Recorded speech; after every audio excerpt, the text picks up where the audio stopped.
गुजरात के एसओजी और crime branch की टीम ने घुसपैठियों पर एक बड़ी कार्रवाई की है। अहमदाबाद में करीब 457 घुसपैठियों को हिरासत में लिया गया, जबकि गुजरात के ही सूरत में 127 घुसपैठियों को पकड़ा गया है। इनको चिन्हित किया गया है और अब इनके दस्तावेज खंगाले जा रहे हैं और डिपोर्ट करने की तैयारी की जा रही है। तो देखिए, अहमदाबाद में 450 से ज्यादा घुसपैठियों को पकड़ा गया और सूरत में 127 से ज्यादा घुसपैठिए हिरासत में लिए गए हैं। ये देखिए, परेड कराई जा रही है, इनकी लाइन लगवाकर परेड कराई जा रही है, दस्तावेज इनके खंगाले जा रहे हैं। और सबसे बड़ी बात, वो कौन सा नेक्सस था जिसके सहारे इन्होंने भारत में कदम रखा और बांग्लादेश से सीधे गुजरात तक पहुंच गए? किसकी मदद से पहुंचे? कौन सा नेक्सस काम कर रहा था, यह पता लगाने की कोशिश की जा रही है और इनको डिपोर्ट करने की तैयारी की जा रही है। सीधे रुक करेंगे अहमदाबाद का हमारे सहयोगी अतुल तिवारी हमारे साथ में जुड़े हुए हैं। अतुल, अहमदाबाद से 450 से ज्यादा घुसपैठिए और सूरत से 127 से ज्यादा घुसपैठिए, इतना बड़ा नेक्सस कैसे आई है बांग्लादेश से गुजरात, कोई खबर?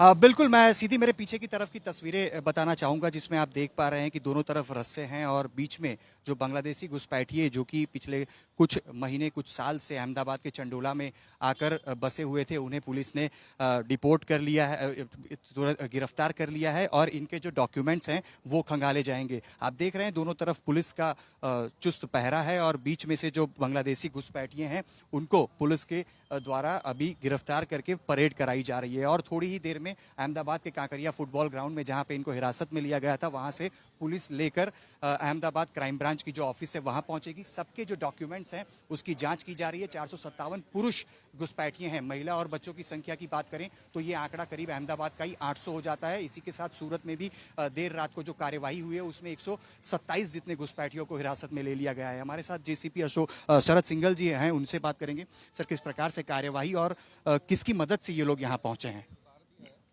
जैसा कि आप जानते हैं कि हमारे होम मिनिस्टर साहब, डीजीपी सर और सीपी सर के मार्गदर्शन में ये बहुत बड़ा काम हुआ है। पिछले 1 साल से अहमदाबाद क्राइम ब्रांच जो इलीगल माइग्रेंट्स हैं उस पर काम कर रही थी और हमने 2 एफआईआर रजिस्टर्ड भी की थी और 127 जितने जो बांग्लादेशी थे जो इलीगल रूट से अहमदाबाद में रह रहे थे उनको पकड़ा था। उसमें से 77 को ऑलरेडी बांग्लादेश अथॉरिटीज़ को सौंप दिया गया है और 50 का भी डिपोर्टेशन ऑर्डर बाकी है। उस तपास में पता चला था कि बहुत बड़ी संख्या में ये लोग यहाँ के रह रहे हैं और एक एफआईआर ऐसी थी कि ये लोग यहाँ के फोर्ज डॉक्यूमेंट्स बना के अपना इंडियन आईडी बनाते हैं। उसके आधार पे हमें पता चला था कि ये जो संख्या है ये हज़ारों में है। उसके आधार पे कल हमने सुबह से कॉम्बिंग की और कॉम्बिंग में सीपी साहब ने काफ़ी अच्छा पुलिस बल दिया था। 1200 से ज़्यादा हमारी पुलिस थी और चंडोला तालाब के आसपास हमने पूरा कॉर्डन किया क्योंकि काफ़ी बड़ा विस्तार था।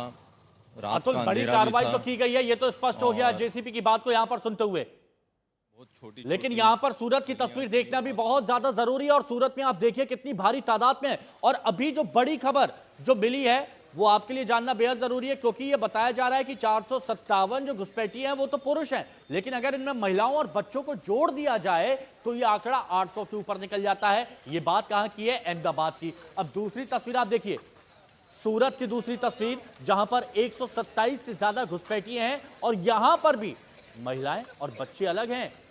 दस्तावेज बनवाने की कोशिश इनकी तरफ से की जा रही थी।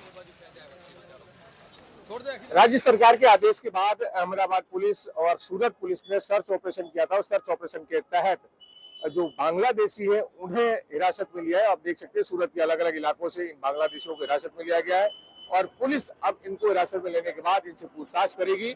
इनके जो आइडेंटिटी कार्ड होंगे जो भी इनके साथ वो वेरिफिकेशन करेगी और उसके बाद आगे किस तरह से कार्रवाई करनी है वो तय करेगी। तो ये तस्वीरें आप देख सकते हैं सूरत शहर से सामने आई, जहां पर राज्य स्तर पर सर्च ऑपरेशन शुरू किया गया था, जहां पर बड़े पैमाने पर आप देखें 100 से ज्यादा जो महिलाएं हैं, पुरुष हैं, उनको हिरासत में लिया गया है। फिलहाल पुलिस इनसे पूछताछ करेगी, इनके जो भी डॉक्यूमेंट्स होंगे उनको वेरीफाई करेगी। तो ये तस्वीरें सूरत शहर की हैं। आप देख सकते हैं कि सूरत पुलिस का एक बड़ा एक्शन, हालांकि जिस तरह से पहलगाम में आतंकी हमला हुआ उसके बाद से जो समग्र देश में अलर्ट है, उसके हिसाब से गुजरात सरकार भी अलर्ट हुई थी और पुलिस को आदेश दिया था कि उनके इलाकों में जहां जहां पाकिस्तानी या बांग्लादेशी लोग रहते हैं वो सर्च ऑपरेशन किया जाए। उस सर्च ऑपरेशन के तहत यहाँ पर आप देखेंगे सूरत पुलिस ने शहर के अलग अलग इलाकों में सर्च ऑपरेशन किया था और सर्च